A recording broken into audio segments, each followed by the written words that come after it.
Vamos iniciar essa terceira mensagem da série, a missão de Israel e a nossa missão, uma exposição de Deuteronômio 4. Então eu vou pedir já para você abrir a sua Bíblia em Deuteronômio 4, daqui a pouco a gente vai ler os versos 25 a 40.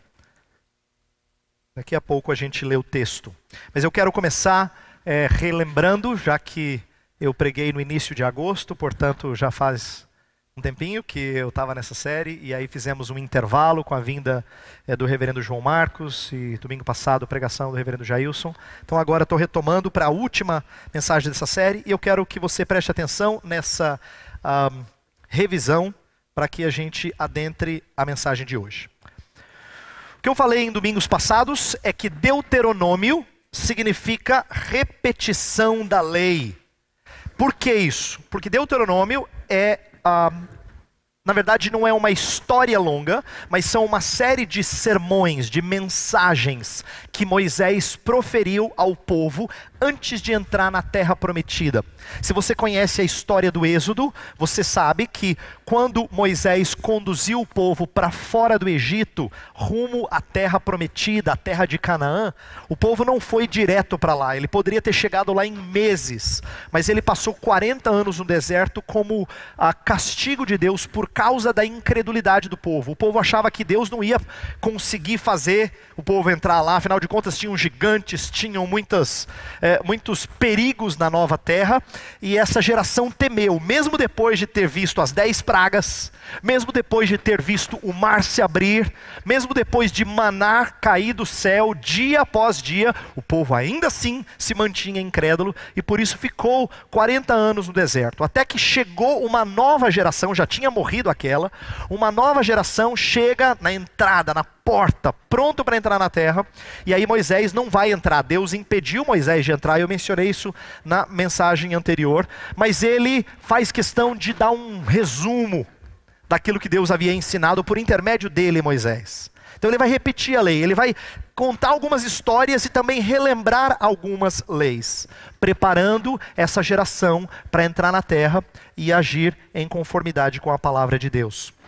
O capítulo 4 que a gente tem estudado, num certo sentido, ele é um microcosmo, um resumo do livro de Deuteronômio, porque ele traz 3 coisas que estão presentes no livro como um todo. Ele traz recordação da jornada no deserto, para que a presente geração não repetisse os pecados da anterior.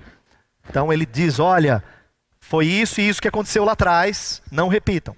Traz também exortação à obediência antes de detalhar a lei, quer dizer, fala assim, obedeçam a lei. Daqui a pouco ele vai começar a explicar a lei. A partir do capítulo 5, ele fala dos 10 mandamentos, que nós vamos estudar a partir do domingo que vem. E ele continua expondo a lei em vários capítulos de Deuteronômio. Mas antes disso, ele faz uma exortação, uma chamada do povo à obediência. E por último, o capítulo também tem uma advertência contra as idolatrias em Canaã. E a gente viu isso aí também em mensagens anteriores, e o resto do livro fala disso. Mas eu não tenho falado de Deuteronômio 4... sem um propósito específico. Eu tenho dado um enfoque, e essa é a ênfase por causa do mês de missões, de falar de Deuteronômio 4 à luz de missões, entendendo o que Deus esperava de Israel e como é que isso se traduz para a nossa missão em pleno século 21 em nosso país. Então, eu disse que a ênfase da série seria explorar a relação de Israel com outras nações, à medida em que entrasse na terra, e relacionar com a missão que recebemos de Jesus Cristo em relação a alcançar outros. Por isso que a minha ênfase e as minhas aplicações vão ser para aquilo que Jesus espera de nós em termos de missão. Mas como é que a gente pode aprender com a história de Israel e a missão que Deus deu para Israel? Na primeira mensagem, eu falei da missão de Israel como sendo luz às nações por meio de sua obediência à lei mosaica.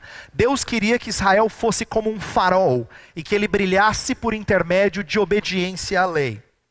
Ela não cumpriu seu papel em relação à lei, mas Cristo, o verdadeiro israelita e o verdadeiro Israel, o fez. E nele nós ganhamos uma missão com características parecidas com Israel. E eu falei de 3 coisas na primeira mensagem que eram válidas para Israel e são válidas para nós hoje. Primeiro, a visibilidade do povo de Deus. O povo não foi feito para ser colocado debaixo de um cobertor. mas luz foi feito para ser colocado em lugar alto, para iluminar. Então, Jesus fala de sermos luzes do mundo. E como luz do mundo, temos que estar em lugar visível. E aí eu disse a vocês que você não tem que se tornar testemunha. Quer você esteja consciente ou não, você já é testemunha. Porque você já é prova de que Deus trabalha em pessoas. É verdade que às vezes você e eu não somos bons nesse testemunho. Mas quer queira, quer não, você já é testemunha. Lá em Atos 1:8 fala assim: recebereis poder ao descer sobre vós o Espírito Santo e sereis minhas testemunhas. É fato. Você e eu já somos vitrine de Deus. Também falei sobre os 2 grandes mandamentos. Como é que a gente testemunha os outros? Através de amor para com Deus e amor para com o próximo. Esse impacto que nós podemos ter sobre as pessoas se reflete à medida que nós obedecemos ou não esses 2 grandes mandamentos. E eu falei sobre a relação entre ética e missões, que é importante. Por quê? Porque normalmente a gente entende que pregação evangelística e pregação de santificação são 2 coisas distintas. E eu acho que essa dicotomia é muito ruim. Quem disse que ser exortado a viver uma vida santa não tem nada a ver com evangelização? Pelo contrário, aqui viver em obediência à lei era um instrumento para ser missionário. Então Israel estava sendo exortado à obediência e ao mesmo tempo a ser luz para as nações por causa do seu viver, da maneira como conduzia a sua vida. Então não é verdade que a gente deve gostar de uma igreja, ou gostar de um pregador, ou gostar de um livro, ou gostar de uma música, porque ela é evangelística, ou porque ela fala de santificação. Alguns gostam mais de um, outros de outro, mas essa dicotomia é ruim. Nós fomos feitos para gostar de ambas, porque elas estão completamente interligadas. Na segunda mensagem, nós trabalhamos com 2 termos-chave. Eu falei de guardar-se e esquecer. São 2 verbos importantes aqui no capítulo 4. Quem esquece do Senhor e dos seus feitos, não é, eu falei que esquecer aqui não é apagar da mente, mas é escapar do coração, isto é, a ideia de que a gente até lembra que Deus é grande, que Deus nos salvou, mas isso não se torna mais o nosso tesouro, a gente não medita mais nisso regularmente. Quem age assim, acaba por cair em idolatria, está fadado a idolatrar. E como é que a gente detecta a idolatria? Aí eu dei 3 maneiras diferentes de detectar a idolatria. E lembra que eu disse que às vezes nós praticamos idolatria não do jeito que outras pessoas praticam, por isso que é mais sutil, é menos perceptível. Mas, por exemplo, eu falei que às vezes nós somos apegados ao que nós vemos. Em meio a igrejas evangélicas, nós frequentemente cometemos um erro muito ruim, que é não ter como tesouro maior o Deus que nos fala pela sua palavra.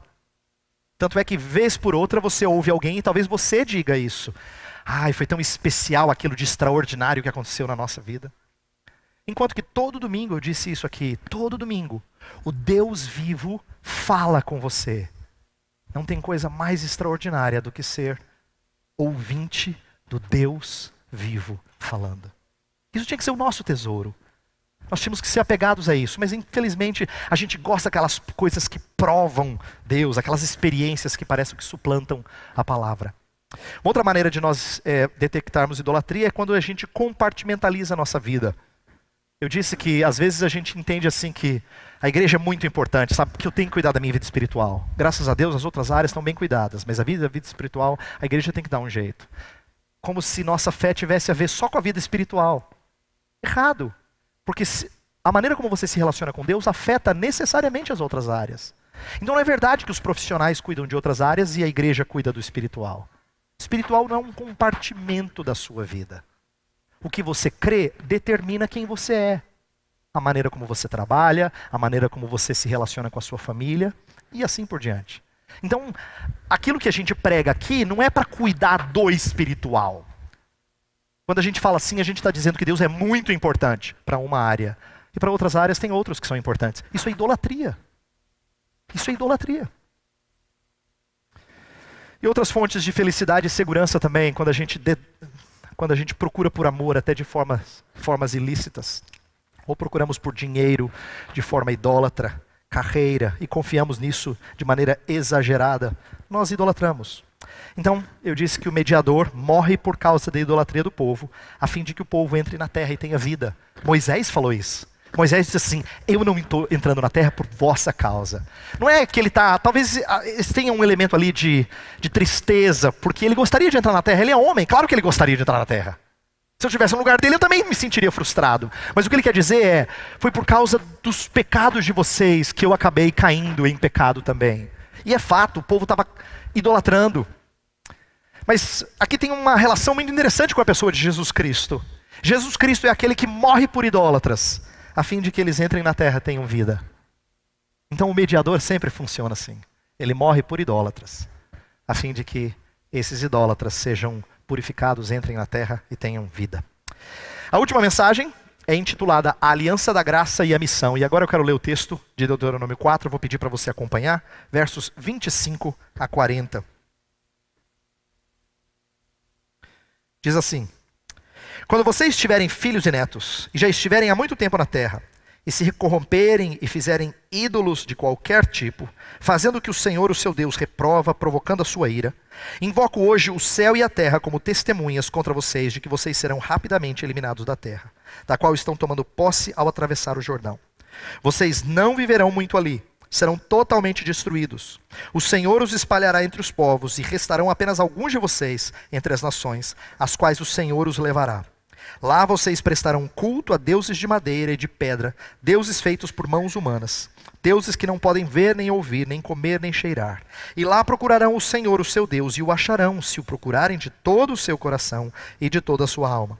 Quando vocês estiverem sofrendo e todas essas coisas tiverem acontecido com vocês, então em dias futuros vocês voltarão para o Senhor, o seu Deus, e lhe obedecerão. Pois o Senhor, o seu Deus, é Deus misericordioso. Ele não os abandonará, nem os destruirá, nem se esquecerá da aliança que com juramento fez com os seus antepassados. Perguntem agora aos tempos antigos, antes de vocês existirem, desde o dia em que Deus criou o homem sobre a terra. Perguntem de um lado ao outro do céu: já aconteceu algo tão grandioso? Ou já se ouviu algo parecido? Que povo ouviu a voz de Deus falando do meio do fogo, como vocês ouviram, e continua vivo? Ou que Deus decidiu tirar uma nação do meio de outra para lhe pertencer, com provas, sinais, maravilhas e lutas, com mão poderosa e braço forte, e com feitos temíveis e grandiosos, conforme tudo que o Senhor fez por vocês no Egito, como vocês viram com os seus próprios olhos.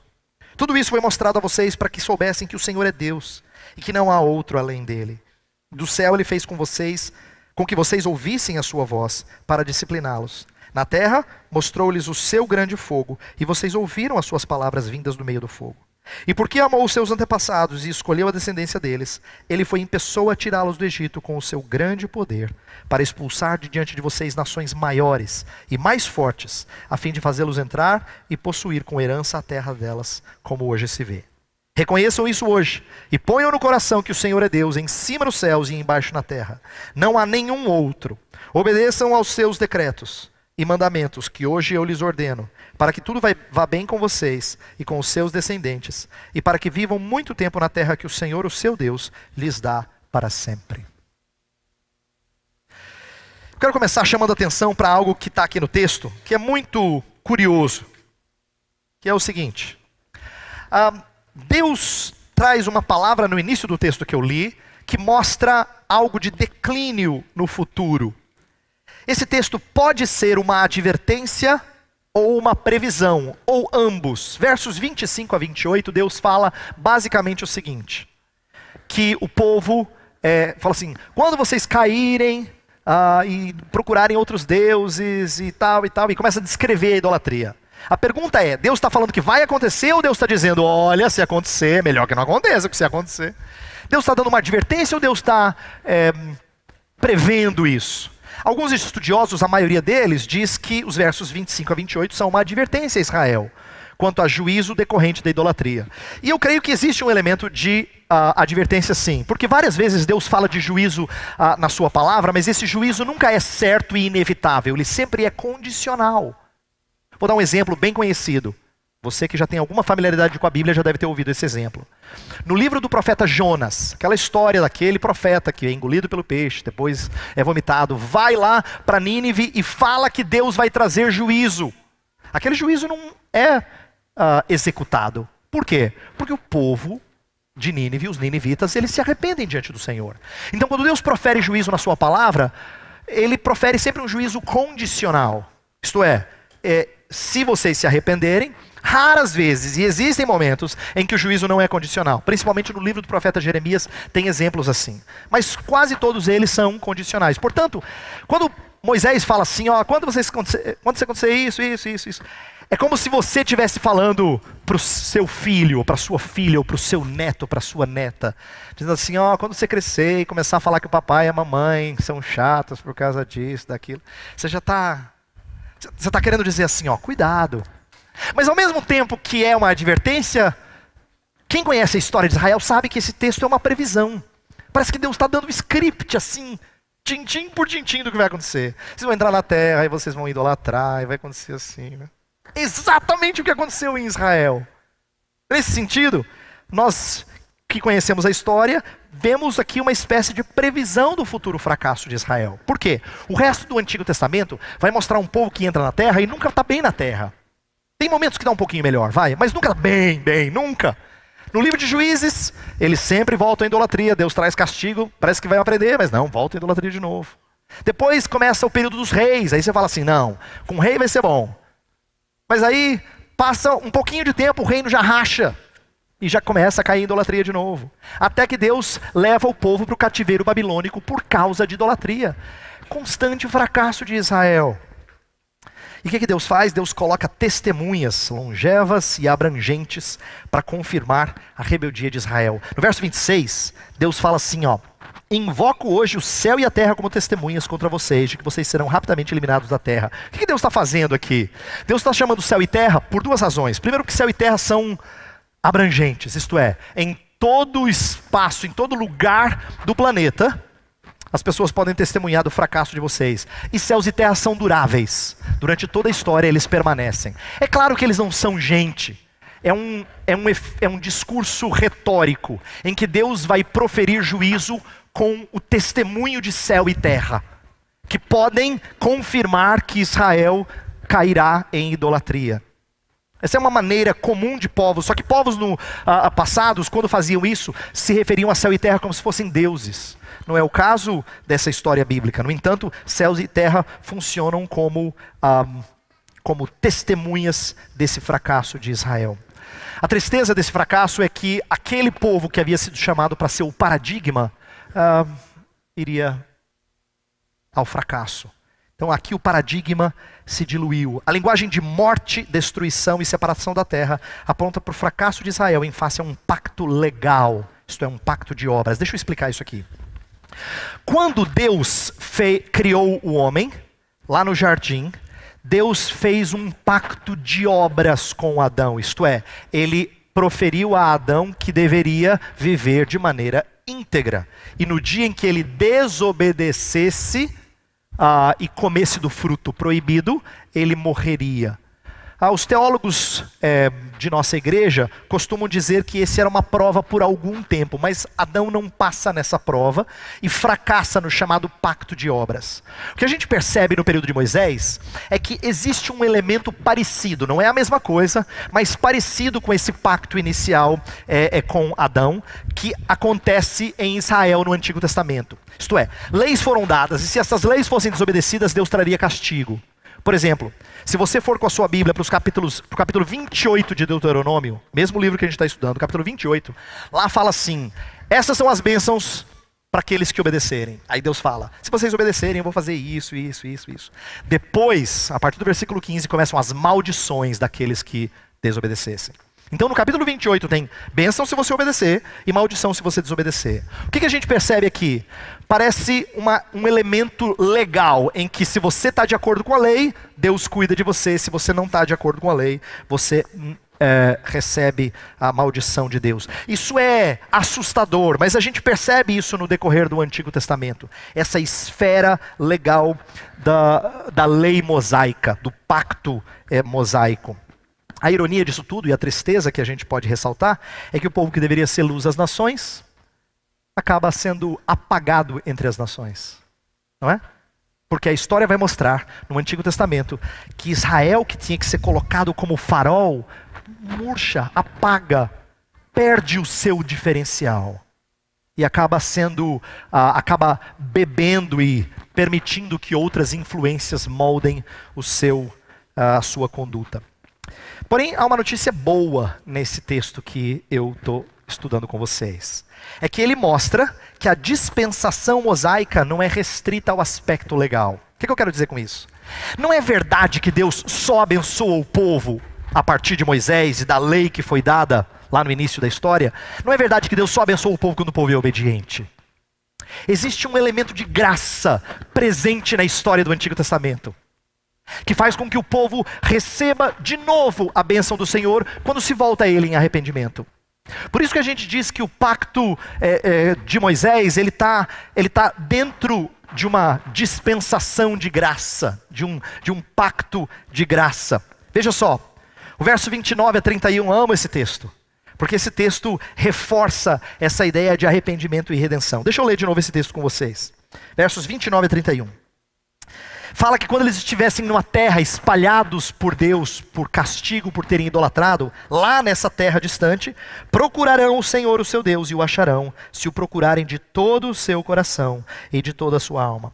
Quando vocês estiverem sofrendo e todas essas coisas tiverem acontecido com vocês, então em dias futuros vocês voltarão para o Senhor o seu Deus e lhe obedecerão.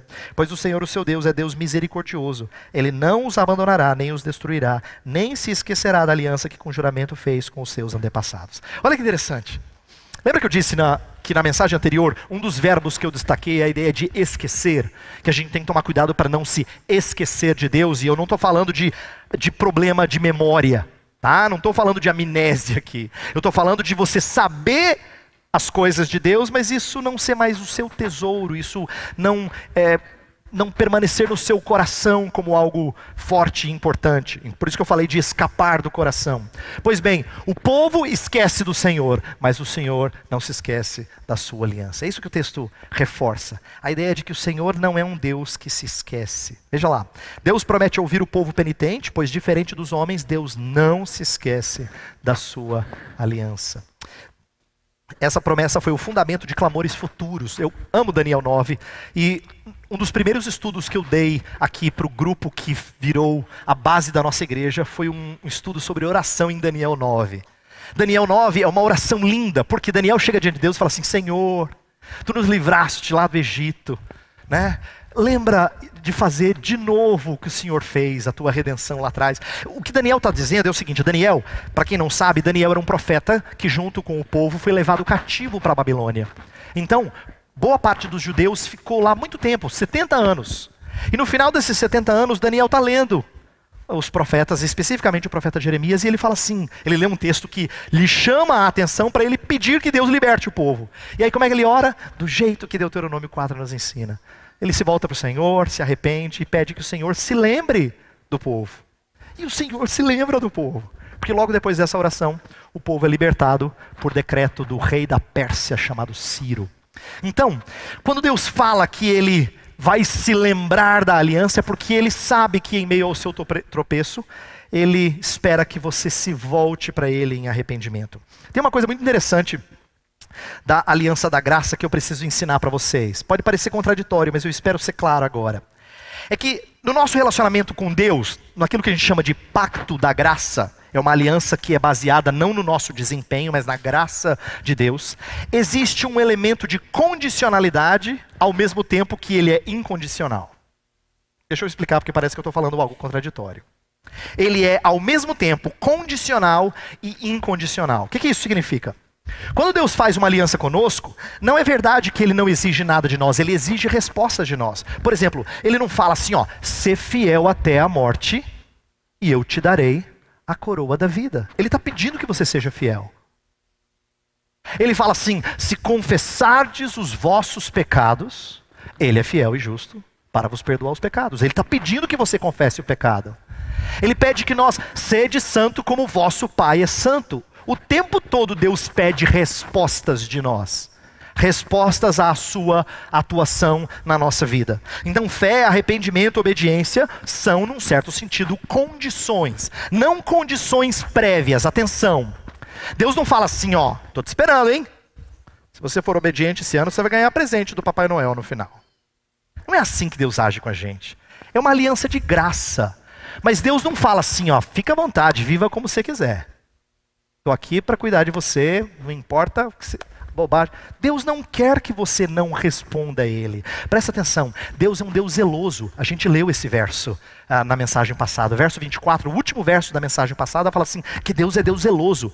Em outras palavras, Ele quer ser amado de volta. Deus não tolera não ser amado de volta. Ele ama e Ele conquista e Ele consegue resposta de amor. Então Ele pede que você e eu respondamos. Nesse sentido, é condicional. Mas tais respostas não são meritórias. A gente não ganha direitos com Deus. A gente está só respondendo à graça dEle. E a graciosidade da aliança garante a realização das promessas. Então, agora vem um elemento incondicional. Quando eu falo que a Bíblia exige respostas, mas não significa que Deus vai cuidar de você só quando você vai muito bem espiritualmente. Já pensou? Pastor, eu estou deixando na igreja porque eu estou muito mal. Quando eu consertar a minha vida com Deus, eu vou lá, viu? Fica tranquilo. Você está perdido se você pensar assim. Porque você vai muito mal muitas vezes. Muitas vezes. Se você viesse para cá só quando você estivesse bem, então você viria para cá dizendo para Deus que você não precisa dele. Você deu conta sozinho lá fora. Você tem que vir para cá porque você precisa dele. Lembra que a gente falou? Reconhecimento da nossa necessidade de Deus. Portanto, é uma aliança de graça, em que Deus recebe você sem que você tenha tido grande desempenho. Eu gosto demais desses textos que eu citei aí. Eu vou ler um trechinho só de Isaías 54. Se você abrir a sua Bíblia, Isaías 54... eu vou ler o verso 7 e 8, apenas esses dois versos, que ilustram como é que Deus trata da gente, mesmo quando a gente desobedece. Olha como é que é uma aliança graciosa. Isaías 54, versos 7 e 8, dizem assim: por um breve instante eu a abandonei, mas com profunda compaixão eu a trarei de volta. Num impulso de indignação escondi de você por um instante o meu rosto, mas com bondade eterna terei compaixão de você, diz o Senhor, o seu Redentor. Olha como Deus contrasta a ira passageira dele com a sua bondade eterna. A aliança que Deus faz com o seu povo é uma aliança de graça, portanto, e por isso ela é uma aliança eterna. Deus não chega para você e fala assim, quero divórcio. Quero divórcio porque você tem sido muito infiel. Graças a Ele, Ele nunca se divorcia do seu povo. Ele nunca se separa do seu povo. A aliança que Ele tem com o seu povo, ela é eterna. Impossível de ser quebrada. O texto continua com algumas coisas muito preciosas. A partir do versículo 32, a gente percebe que Moisés apela novamente à criação como testemunha, por causa do seu elemento temporal, a longevidade, e do seu elemento espacial, a sua abrangência. Então, olha lá o que ele fala no versículo 32. Perguntem agora aos tempos antigos, antes de vocês existirem, desde o dia em que Deus criou o homem sobre a terra. Perguntem de um lado ao outro do céu. Já aconteceu algo tão grandioso? Já se ouviu algo parecido? E o que é que céu e terra agora tem que testemunhar? O que é que precisa ser dito e contado? Eu quero destacar duas coisas interessantes que estão aqui no texto. Primeira coisa, os atributos de Deus. Porque o nosso Deus não é um Deus de misericórdia somente, e nem é um Deus de poder somente. Isso aqui é precioso acerca de Deus. É interessante como nós, como pessoas, às vezes temos uma quedinha maior por alguns dos atributos de Deus, né? Tem gente que fala assim, ai, nosso Deus, Ele é amor, né, pastor? E tem gente que fala assim, pastor, mas tem gente que esquece que Deus é santo. Como se fosse uma preferência, uma predileção. Deus não é amor e é santo somente. Ele é ambas as coisas e muito mais.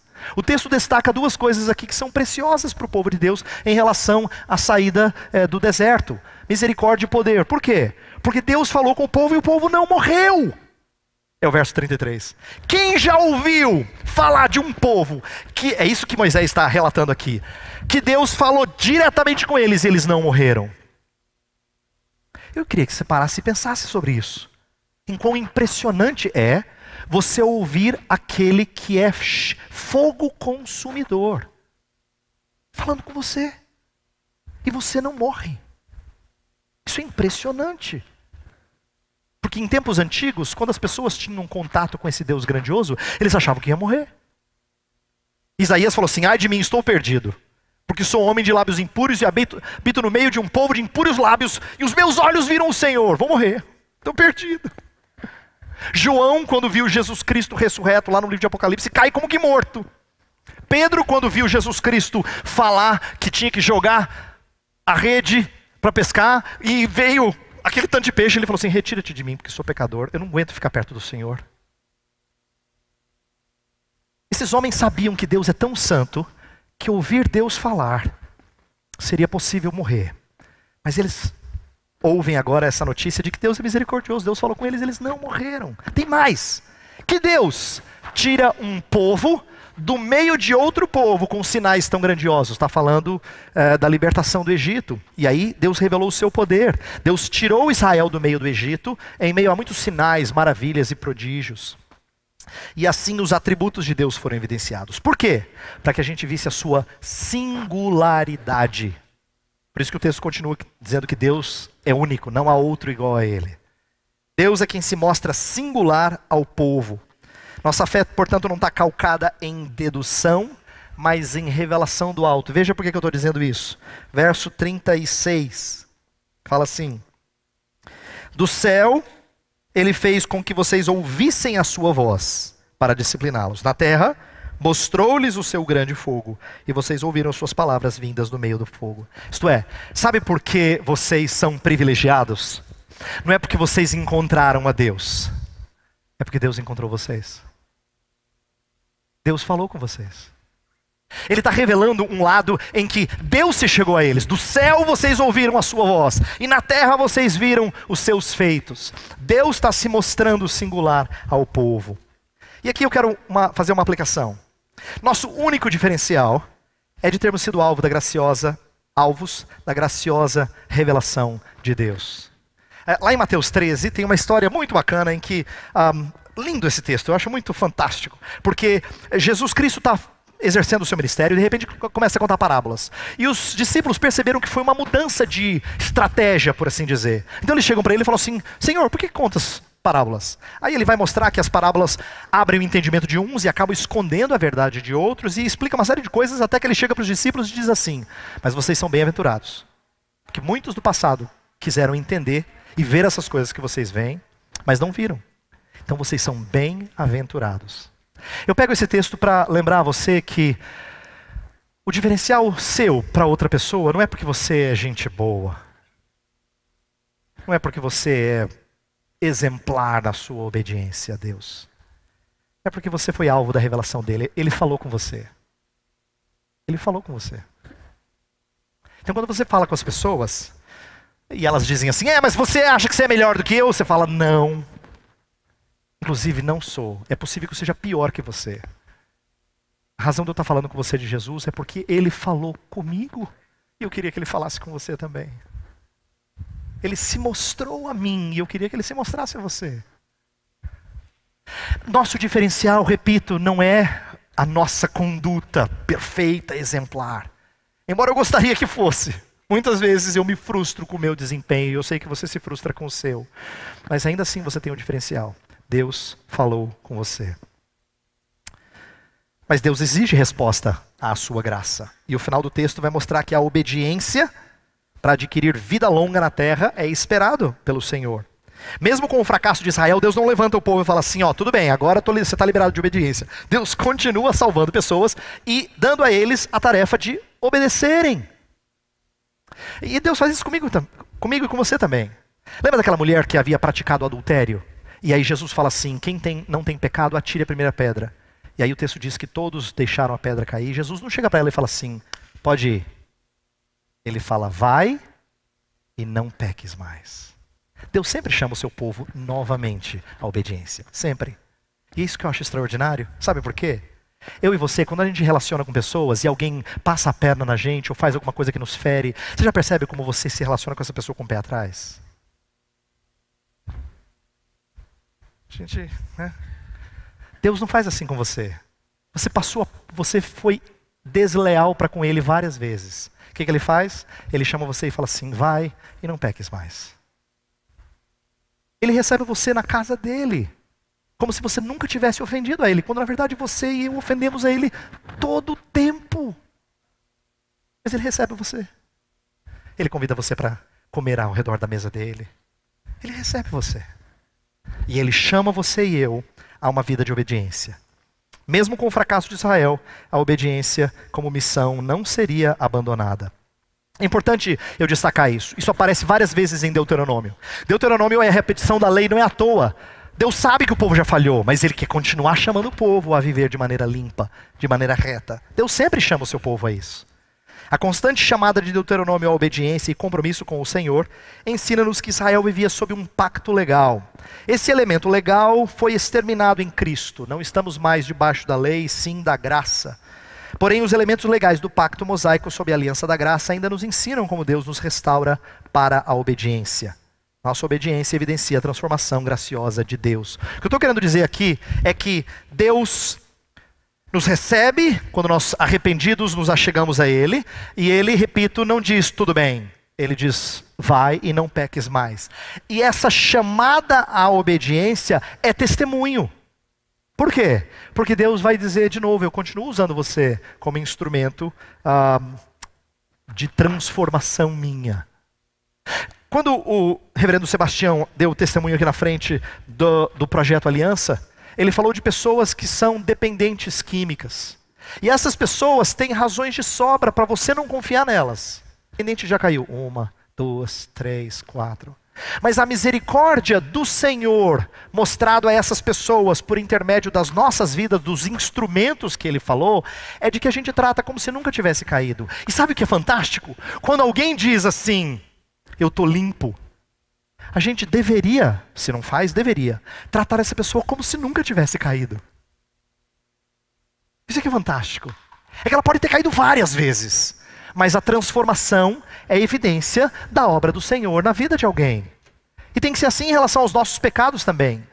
Quando a gente dá testemunho daquilo que Deus fez na nossa vida, não é dizendo assim, ó, eu nunca falhei, pode confiar em mim. Pelo contrário, eu já falhei várias vezes. Mas o Senhor foi gracioso para comigo. E a transformação dele na minha vida é o meu testemunho. Inclusive eu quero caminhar para o final e fazer algumas aplicações voltadas a missões. Porque eu tenho falado aqui com esse enfoque em missões. Olha só, vamos falar da dinâmica em relação às nações. O que é que Deus pediu para o povo? Para ser luz para as nações mediante obediência à lei. As nações deveriam admirar Israel. Foi isso que eu falei na primeira mensagem. Mas o que aconteceu? Fracasso. A constante idolatria de Israel suscitou o juízo divino e ele foi espalhado entre as nações. Essa ideia de espalhar entre as nações, Deus está jogando com as palavras aqui. Eles deveriam ser luz para as nações, mas o que aconteceu? Eles se diluíram entre as nações. Isso foi ruim, não foi bom.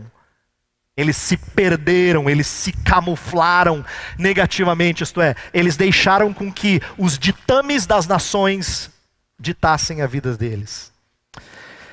Mas o que essa história toda tem a nos ensinar? É que Deus é Deus de redenção. Israel é alvo da poderosa redenção no Egito para triunfar sobre nações maiores. O povo não está prestes a entrar na terra? O que Moisés fala para eles? Olha o verso 37. Versos 37 e 38.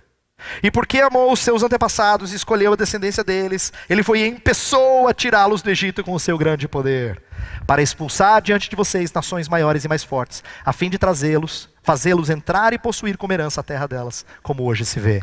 O que Moisés está falando ao povo aqui, como profeta de Deus? Ele está dizendo assim, Deus libertou vocês, não libertou mesmo vocês fracassando? Sim, para quê? Para vocês entrar e possuírem a terra.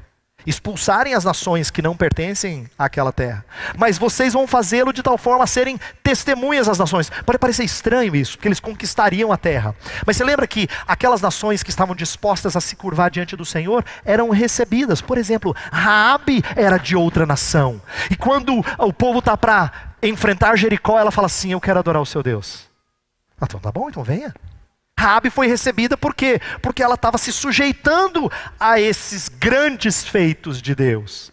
Deus nunca foi contra salvar gentios, aqueles que não eram de Israel. O Antigo Testamento tem algumas histórias de gente que eram de outros povos que vieram para fazer parte do povo de Deus. O que isso nos ensina? Presta atenção. Missão, fracasso, redenção é a sua história. É a minha história. Sabe por quê? Domingo após domingo, eu falo a vocês, em nome do Senhor Deus, o que você e eu temos que fazer. Mas a verdade é que chega terça, quarta, eu e você vamos muito mal. Muito mal. A gente sabe a missão. Mas nossa história muitas vezes é de fracasso. Mas sabe o que é precioso? Domingo que vem você pode voltar para mais redenção. E essa é a sua história. Essa é a minha história. Presta atenção. A mesma dinâmica se repete em nossas vidas constantemente. A contínua redenção nos restaura e fundamenta a missão de anunciar o Deus que renova a aliança graciosamente. Eu quero que você entenda isso e eu vou encerrar agora com esse último slide. Presta atenção qual é que é a nossa missão e o que essa história tem a nos ensinar. A nossa missão tem menos a ver com o que você pode fazer por Deus e mais a ver com o que Deus fez por você. Quero que você entenda isso. Porque missões, se você faz parte da igreja há algum tempo, missões nas igrejas muitas vezes é assim: vamos arregaçar as mangas, vamos trabalhar para o Senhor, vamos trabalhar para Jesus, vamos. Como se fosse assim um esforço nosso e Deus vai ficar lá de cima e falar: gente, muito obrigado, viu? Agradeço vocês de coração, estava precisando de um pessoal igual vocês. Valeu pela força. Às vezes a gente tem a impressão de que Deus precisa do nosso esforço, não é? De que missão tem a ver assim com, vamos trabalhar para o Senhor. Tenho uma notícia para você. Missão tem a ver com o que você conta para as pessoas do que Deus fez por você. Não é quão precioso você é para Ele. Todo aquele trabalho que você fez por tanto tempo por Deus, se não for mostrar o que Deus fez em você. Missão tem muito mais a ver com o que Deus fez por você. Entende? A missão ela é teocêntrica, ela é centrada em Deus. Ela conta a história de como Deus cuida de você, mesmo depois de bobagem que você faz. Mesmo depois das bobagens. A igreja não é o lugar em que testemunhamos de nossa ética exemplar. A igreja é o lugar em que tem pecado, tem disciplina. E as pessoas que se chocam com disciplina não entenderam que faz parte do nosso testemunho. É dizer, a gente falha mesmo. Mesmo. Mas o Senhor é um Deus de redenção. Eu sei a minha missão. Eu sei. Ela não escapou daqui. Ela escapou daqui. E eu fracassei. Mas meu Deus não se divorcia de mim. Ele me recebe de volta. E essa é a minha missão. É contar a minha história. De como sempre eu fracasso. Infelizmente. Eu gostaria que não fosse assim, mas é. E você sempre fracassa. Mas o seu testemunho é dizer que Deus te recebe de novo. E de novo. E de novo. Aqueles que se arrependem. Essa é a sua missão. Missão tem mais a ver com o que Deus fez por você do que com o que você pode fazer por Ele. E por último, missão é a expressão de que não tememos diversidade em Cristo. O compromisso de Israel com as demais nações é renovado no Novo Testamento quando Apocalipse não retrata um povo, mas vários povos diante do Senhor. Lembra que as visões em Apocalipse falam de gente de toda tribo, povo, língua e nação. Todo mundo diante do Senhor. O que isso nos ensina? Que Israel seria testemunha para as nações, não para que Israel fosse especial e as outras nações secundárias. Essa é uma das coisas que Israel teve dificuldade de aprender. Lembra que Israel, no decorrer da Bíblia Sagrada, mantém um orgulho pecaminoso de ter sido o povo escolhido de Deus. Jesus confronta isso. Quando o povo judeu achava que eles eram especiais, né? Mas Deus queria que Israel entendesse que eles seriam o instrumento para ganhar nações. Eles não são especiais, no sentido de terem mais bênçãos, ou algumas bênçãos só para eles. Eles seriam instrumento para que todas as nações fossem reunidas diante do Senhor. O que isso tem a ver conosco? É que a igreja é um lugar em que a gente busca gente diferente de nós. Não só gente que pensa como a gente, mas que mesmo sendo diferente de nós, são alvos da redenção, da mesma redenção. Eu já tenho dito isso ao conselho da igreja, já disse isso a vocês brevemente, mas eu vou repetir. Se Deus continuar dando graça de fazer a nossa igreja crescer, ela vai ficar cada vez mais diversificada. A gente vai estranhar um pouco, sabe? A gente vai começar a ver algumas pessoas e falar assim, eu não sei, eles assim não estão batendo muito bem com a liderança da igreja. Isso vai acontecer. Vai acontecer. Porque nós vamos crescer em número e desafios. E quanto mais a gente cresce, mais a gente rende graças ao Senhor, mas mais trabalho a gente tem. Mais problemas, mais abacaxis a gente tem que descascar. Mas por quê? Porque a nossa missão continua sendo testemunhar a redenção em meio ao nosso fracasso. Continua essa. Nós temos que ser uma igreja que recebe fracassados. Muito prazer, eu também sou. Não é? Recebe gente que fracassou, que falhou várias vezes, mas que Deus está trabalhando. Eu quero que você entenda isso. Esse vai ser um lugar de receber gente muito complicada, muito quebrada. E às vezes eu no meu pecado gostaria que viesse mais certinho, sabe, mais arrumadinho, é tão bom e mais fácil para o pastor. Mas não vem. Vem todo arrebentado, cheio de problemas. Por quê? Porque a missão do povo de Deus é testemunhar a redenção do Senhor. Essa é a sua missão, essa é a minha missão. Então que Deus use a nossa igreja para cuidar de muita gente quebrada. E que a gente não tenha vergonha de dizer que tem um monte de abacaxi na igreja. Um monte. Que a gente não tenha vergonha de dizer isso. Porque Deus está fazendo a sua redenção. Deus está fazendo a sua missão em nosso meio. Vamos orar?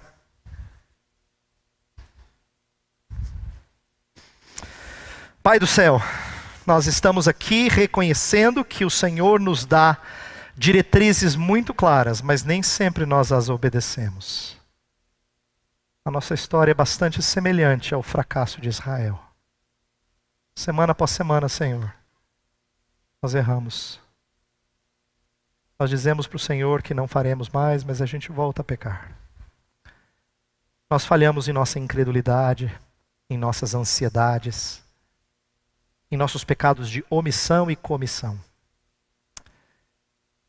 Mas nós sabemos que o Senhor não se divorcia do seu povo. Por isso o nosso clamor novamente é que o Senhor continue a demonstrar misericórdias ao teu povo e com teu grande poder nos transforme de glória em glória para sermos conformes à imagem do teu Filho. E à medida que o Senhor opera essa redenção no seu povo, Senhor, permita que as pessoas que se achegam à nossa igreja vejam não quão especiais ou quanto nós temos feito por Ti, mas o quanto o Senhor tem feito em nós. Que essa seja a nossa missão. Oramos em nome de Cristo. Amém. Que a graça do Senhor e Salvador Jesus, o amor de Deus o Pai e a comunhão do Santo Espírito estejam com vocês, povo de Deus, hoje e sempre. Amém.